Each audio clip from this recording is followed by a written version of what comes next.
Déjà, il faut du charisme, tu n'en as pas. Pauvre cloche, regarde-toi un peu, prends du recul, clochard. Alors ça, c'est un commentaire que j'ai reçu aujourd'hui et sur lequel je voudrais réagir. Non pas sur le côté hater de la chose, mais plutôt sur cette idée vraiment ridicule qui est de penser qu'il faut forcément avoir du charisme pour réussir sur YouTube. Si toi, tu as envie de créer une chaîne YouTube, tu as envie de faire des vidéos, de réunir une communauté autour d'une même passion, de même valeur, que tu as envie de vivre de cette chaîne YouTube et que tu n'as pas forcément de charisme et que ça te freine, j'aimerais dans cette vidéo te donner une stratégie beaucoup plus efficace que le charisme pour réussir sur YouTube. Il y a un passage qui est obligatoire quand on se lance sur YouTube, c'est de faire des vidéos forcément. Donc tu es tout content, tu as une super idée, tu t'enregistres, tu es content de toi, tu publies ta vidéo sur YouTube et là tu regardes ta vidéo et tu te dis non, c'est pas possible. Tu te trouves ridicule. Faut savoir que quand on se voit comme ça en vidéo, il y a tout qui change. On se voit comme on ne se voit pas d'habitude, on voit tous ces petits défauts, tous ces petits tics de langage, tous ces petits tics corporels. On s'entend d'une façon différente. Quand on s'entend dans la vraie vie, on a l'impression d'avoir une voix plus grave que l'on a en vérité. Moi je sais qu'à chaque fois que je regarde mes vidéos, je vois que je parle beaucoup trop vite, je vois que j'ai une voix un petit peu aiguë, je vois que j'ai plein de petits tics avec mon épaule qui bouge. Des fois je tire la langue parce que forcément je suis devant la caméra, ça me stresse un petit peu. Et quand je suis stressé, je suis pas quelqu'un forcément qui est très à l'aise en parlant en public, ça me fait ces petits tics là. Et le problème c'est que si on s'arrête à ça, il y a beaucoup de gens qui vont ne pas partager leurs vidéos parce qu'ils auront peur d'être jugés, peur de paraître ridicule. Il y a beaucoup de gens qui vont galérer du coup pour la prochaine vidéo, ils vont essayer de faire mieux, ils vont jamais être satisfaits. Et il y a beaucoup de gens qui arrêtent YouTube à cause de ça, qui se disent bon voilà, moi je suis pas fait pour faire de la vidéo, je suis pas assez charismatique. Et si toi tu es si toi tu as ce problème là, je voudrais te donner une stratégie qui fonctionne, que tu peux appliquer, qui te permet de réunir une grosse communauté, une communauté de personnes qui vont être fans, assez fans pour regarder tes vidéos, assez fans pour suivre tes conseils et assez fans pour acheter tes produits si tu en as à vendre. Mais avant de te donner cette stratégie là, j'aimerais qu'on se mette d'accord sur ce qu'est le charisme. Pour moi, il y a 3 grandes façons d'être charismatique. La première façon, c'est l'apparence. Qu'on se le dise, il n'y a pas... Vraiment, l'apparence, ça joue énormément sur le charisme. Le fait d'être une personne grande, par exemple, une personne qui se tient droit, bien habillée, classe, qui a peut-être aussi un joli visage, ou en tout cas qui un visage qui a du charme, qui transmet un petit peu, qui a une apparence qui donne un peu le respect. Le fait d'avoir une belle élocution, de parler grave, ça rend charismatique. On n'a qu'à juste comparer Gérard Jugnot dans Les Bronzés à Barack Obama. Moi j'aime bien Gérard Jugnot, mais je pense qu'on est d'accord pour dire que physiquement Barack Obama est beaucoup plus charismatique que Gérard Jugnot. Une autre façon d'être charismatique, c'est d'avoir du pouvoir.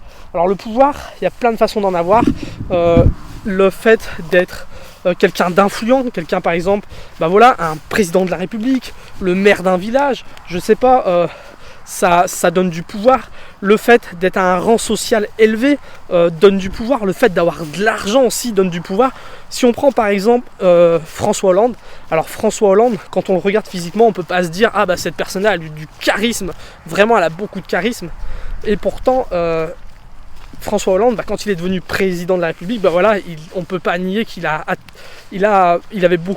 du charisme, quoi. Le fait d'être président, d'avoir du pouvoir, ça donne du charisme. Et la troisième façon d'être charismatique, c'est est-ce qu'on est bon socialement. Le fait d'être à l'aise en public, le fait de prendre la parole facilement en public, le fait d'être drôle, le fait de capter l'attention des gens, le fait d'avoir confiance en soi et de ne pas avoir peur de parler aux gens, forcément ça rend charismatique.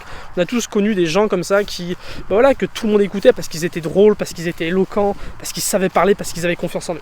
Et ça c'est 3 grandes façons d'être charismatique. Et c'était une très mauvaise idée de miser là-dessus pour réussir sur YouTube, pour réussir en vidéo. Pourquoi ? Parce que tout simplement, on n'est pas tous égaux face à ça. On n'a pas tous la chance d'être physiquement charismatique. On n'est pas tous grands, on ne se tient pas tous droit, on n'est pas tous beaux. On n'a pas tous la gueule d'un gars, d'un beau gosse. On n'a pas tous cette chance-là. On n'est pas tous dans un rang social élevé ou avec du pouvoir ou avec beaucoup d'argent.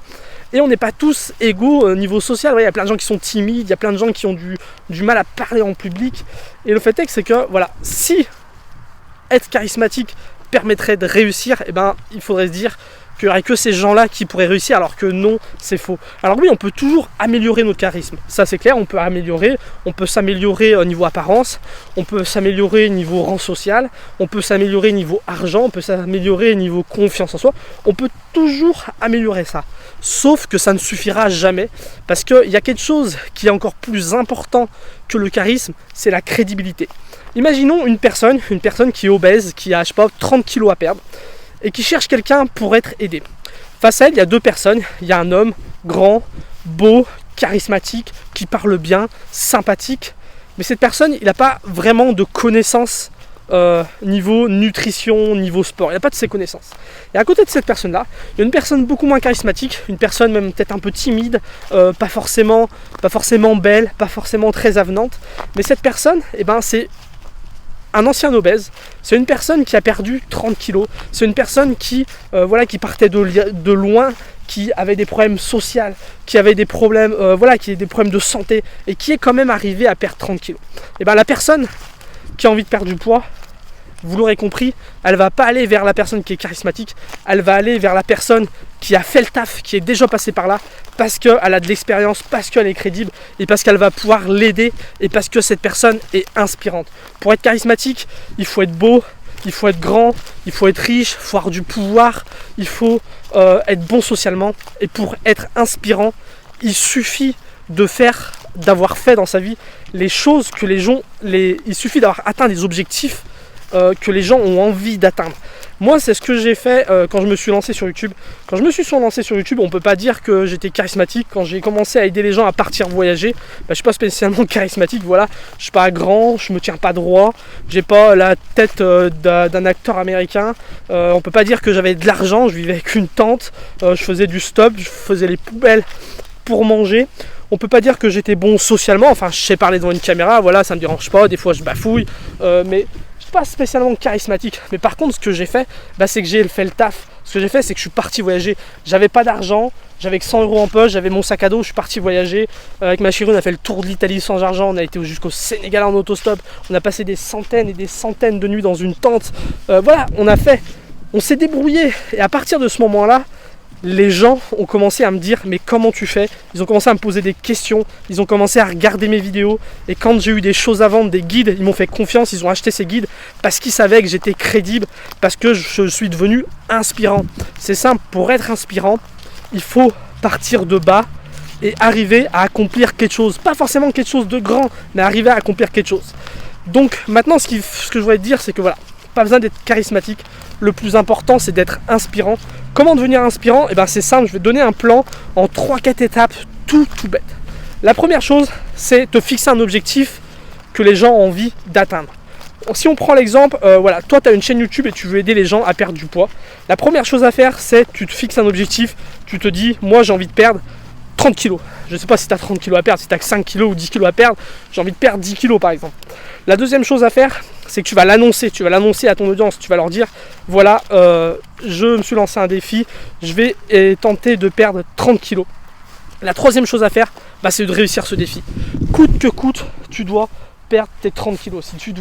Si tu veux devenir inspirant, tu vas perdre ces 30 kilos, et surtout tu vas communiquer là-dessus. Tu vas expliquer aux gens quels sont les problèmes que tu rencontres, comment tu les surmontes, quelles sont tes peurs, quels sont tous les obstacles que tu rencontres. Vraiment, tu parles de tout ça, tu partages un maximum de choses.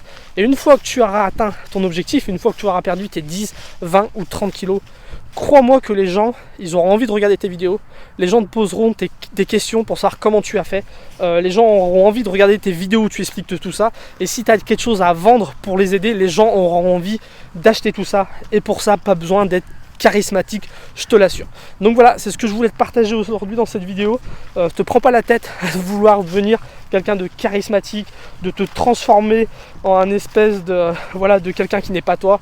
Reste toi-même et deviens inspirant. Les personnes qui sont les plus inspirantes, c'est les personnes qui nous ressemblent et qui ont atteint des grandes choses. Les personnes les plus inspirantes, c'est pas ceux qui sont nés avec toutes les cartes de leur côté et qui ont gagné la partie. Non, les personnes les plus inspirantes, c'est celles qui ont tiré les mauvaises cartes dès le départ mais qui ont réussi à gagner la partie quand même. Donc voilà, deviens inspirant et d'ici là, je te dis à bientôt pour la prochaine vidéo. Salut!